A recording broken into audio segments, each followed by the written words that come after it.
My position on death, my position on this mortality situation is that I am completely opposed to it. That said, I concede there was never really an argument to be made. I get no say in the matter. And die, I will. I think most of us are aware we need to make some friends with death. But let's also admit that doing so is hard. Even if I repeat, there is no life without death, there's no life without death, over and over and over some more, my guess is at the end of the day, I'm still going to feel not that great about my inevitable demise. But the fact remains, death is a grand mystery. It is a great mystery. It is a necessary mystery, and it will be the last physical act of our lives, and we can do it well. And we can do things now that will help us do it well, even when we're young or youngish and feeling good or feeling goodish. In fact, that is the time to do it. All this came up for me several years ago, about a decade ago, when I was in a period of time called my medical extravaganza. I was getting poked and prodded and MRI'd by a lot of good people who were trying to bring some clarity to a mysterious situation. And all I knew was I was in a lot of physical pain all the time. And at some point, it occurred to me, maybe it doesn't matter what's wrong. I should get ready for the end. I mean, I was in so much pain that it felt like something really had to be wrong. And so I thought to myself, by golly, if I ever feel good again, I am going to get my death prep together. I swear it. And meanwhile, I was helping my father through 14 years of Alzheimer's and his decline and death. And several friends died because that is what happened. Life happens. And it was all merging together. I just did not feel good, and I did not feel like I could really think about this in a compassionate, understanding, calm kind of way. But then it did get better. I was given a reprieve. Turns out that I'm not dying from that mysterious pain, which I am dying, I'm a mere mortal, but I'm not dying from that soon. So I had several years, and I did keep it on the front burner. And I spent several years going around interviewing everyone I could find that would talk to me about death. I talked to nurses, and I talked to doctors, I talked to hospice workers in palliative care, I talked to lawyers, I talked to dying people, I talked to living people who had helped someone through a good death. And I put all these wisdoms into a guidebook for me with the idea that I needed it, and I wanted to share it with other people too. Because I'll tell you one thing, most of us don't even think, what is a good death? What is that for me? What does that look like? And so I went around just asking everyone that, first of all. First of all, I want to say, we aren't getting the death that we say we want. 75% of Americans say they want to die at home, but only a quarter do. 70% say they want low-intensity care at the end of their life, but nearly half receive aggressive care in the last 6 months, which can be very troubling and expensive. And fewer than half of the people say that they have given, quote, much thought to the end of their lives, to which I can only say, what are you thinking? Because it's going to happen. I believe in listening to all these people that there's 3 major reasons we haven't prepared for it. We haven't prepared for it legally, and that means looking at our medical and financial documents. We haven't prepared for it emotionally, which is making peace with it, which I'll be talking about more later. And we haven't prepared for it strategically, the realities of how it really might go. And I think some people in this regard say, oh, if it gets bad, just take me out in a field and shoot me. But the fact of the matter is that's illegal and immoral, and probably the person isn't going to do it. So we need to own it. We need to own and advocate for ourselves to get to a good death. I think it's important to consider why do we push death away? Why don't we have a better relationship with death? I think there's a couple reasons for that I want to go over quickly. One is our culture today. It's not our fault, but we're very removed from death. We don't live on farms anymore, and there isn't the plague happening all around us. So it's very sterilized and medicalized and pushed away from us with white sheets and that sort of thing. We're just not that familiar with death anymore in this culture. 2, our knowledge about it isn't that great. It kind of depends what you believe, but I feel that there haven't been that many people who went and came back and told us all about it so that we know what to expect. I liken it to discussing sex with a bunch of virgins. Like The idea is out there, but it's lacking in specificity. And those conversations lose their appeal after a little while. 3 is the human ego. I think we're all pretty attached to who we are, and even if we try to separate from ourselves and have some perspective, we're not really that comfortable with letting go of ourselves. And I like Laura. She's done a lot of work to live on this planet. I like who she is, and I know she likes living at this point in time on this planet Earth, and she kind of wants to stay here. So I'm attached to that idea. 4th thing is human nature and the way we're wired. We're wired for continuity, and we just have to have some kind of perception of continuity over time. It's just our nature. We expect tomorrow to be a little like today, and often it is. 5, the degree of the unknown. We don't know how it's going to happen. We could choke on a carrot on our way out, or we could get hit by a car, or we could be diagnosed with something. But it's scary when you don't know what's going to happen or when. And finally, I think we have this deeply held superstitious belief that thinking about death might invite death. That if we write a will, it might set into motion a chain of events that makes the reading of that will necessary. So I'm here to say that no, talking about death does not bring death. It is not one of the side effects. So one day, something happens. Something will happen to you. It will be a moment of clarity. It will be the death of a loved one. It will be a scary, close call. It will be a diagnosis. But you will have a moment where you think, oh my God, I really need to think about this. And that is what I went around talking to people to see, how can we do that when we're feeling good? First of all, I think it's important to consider, what does a good death look like? That's going to be different for everyone in this room. But one thing I can say is a good death is one that has been claimed. You get a say in it. That means your medical decisions are respected, which means your loved ones and your doctor are listening to you. Ditto your spiritual beliefs.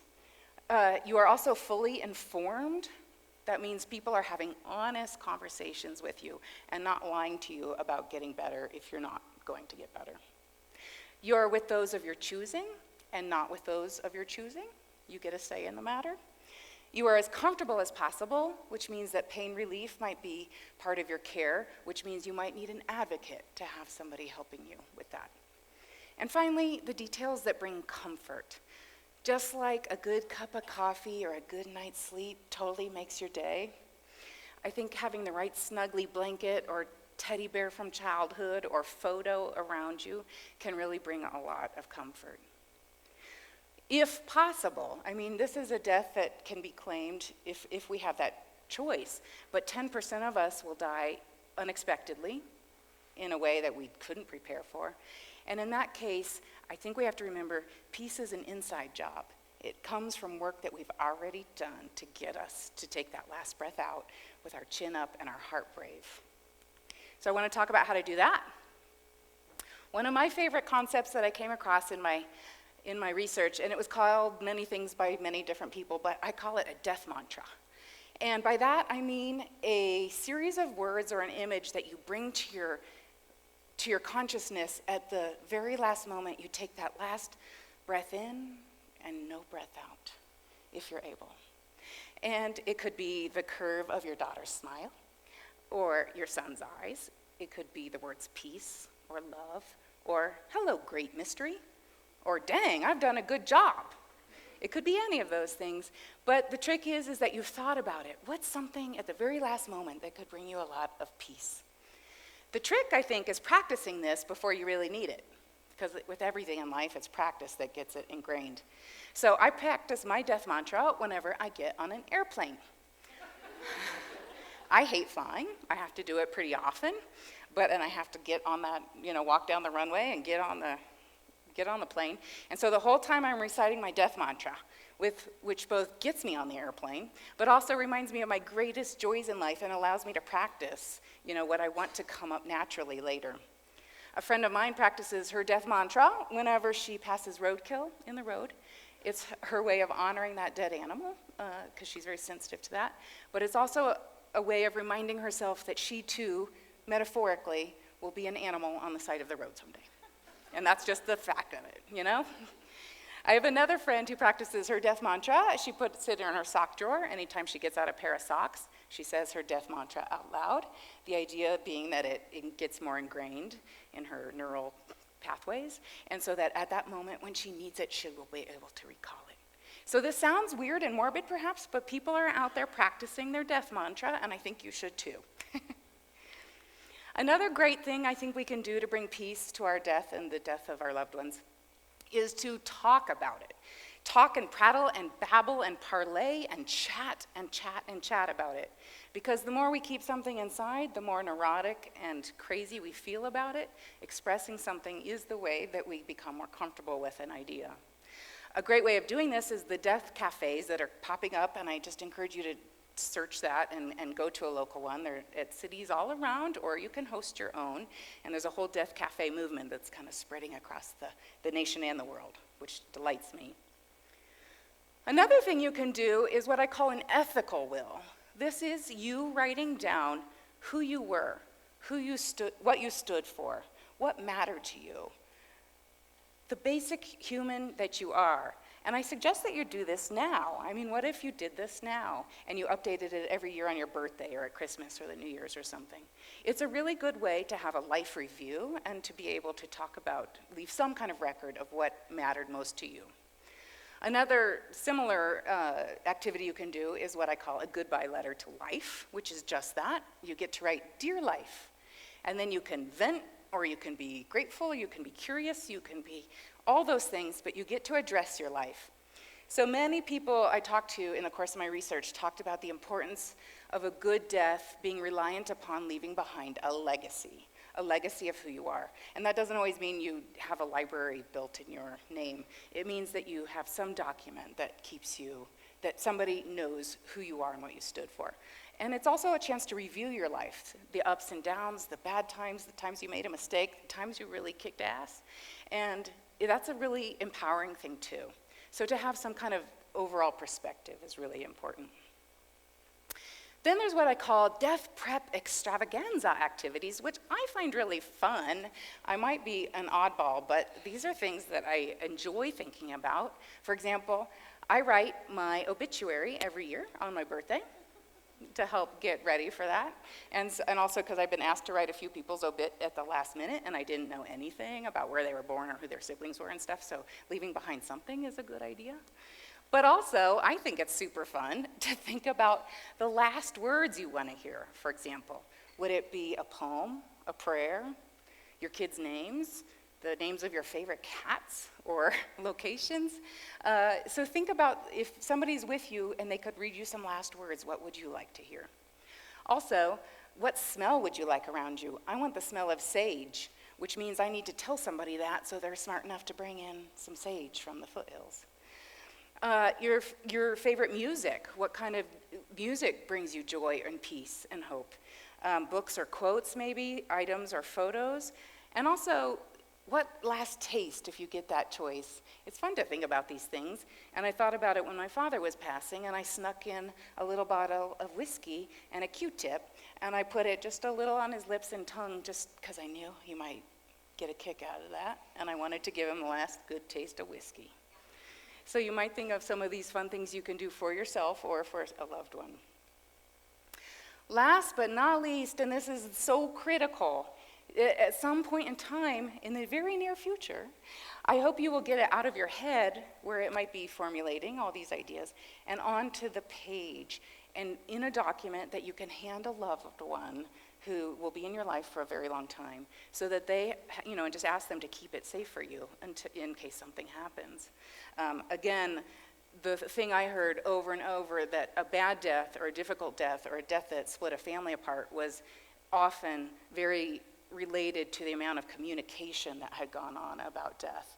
And if people didn't know somebody's wishes, they start arguing and families can be split apart and that sort of thing. Because a few hours now can save a loved one hundreds of hours later, and maybe even a lifetime of heartache and regret if they had to guess what you wanted, and what if they guessed wrong and they spend all this time. So give them a gift of a couple hours of preparation. So few people will do this, actually. We say we want to do it, and we put it off, but 82% of people say it's important to write down their wishes. Only 23% have done it. 80% of people say they want to talk to their doctors about end-of-life care, but only 7% of people have done it. So what if next time you go to your doctor, you make a space for a few extra moments and ask him, can I talk about advanced directives? Can I tell you what I want at the end of my life? What kind of medical care? I mean, that's just a really basic thing to get done. Finally, the overriding piece of advice I got from folks I was interviewing was to use death as your advisor on how to live life. If you're aware of your death, it's not a morbid activity, it actually brightens you and keeps you aware of the preciousness of each day. It keeps you away from the trivial and the vain. For example, you spill a cup of tea on your shirt in the morning and your day is gonna go be horrible and you're in a bad mood, and you think to yourself, oh, I'm gonna die someday. I think the tea is gonna matter a lot less, you know? It keeps you in your perspective big. It also helps you give your life priority and meaning, and it helps you make big decisions. If you can imagine your future self on a deathbed, what would the older you want to have happened? So in the end, all I can say is I am a good example of somebody who was terrified of death, and I think I made friends with my greatest fear. It's hard to know for sure, but I think if I walk out of here and get attacked by a mountain lion or a diagnosis of some sort, I think that I will be able to go in a much gentler, relaxed state of mind. I have documents, I'm more or less prepared, my kids know where they are, but more importantly, I've done that internal work to make peace with my mortality. I think it's true that we die the way we live. And so if we can live mindfully, we can die mindfully. And that's what I wish for you. I hope that your life is full and your final journey is held with love and light. Thank you.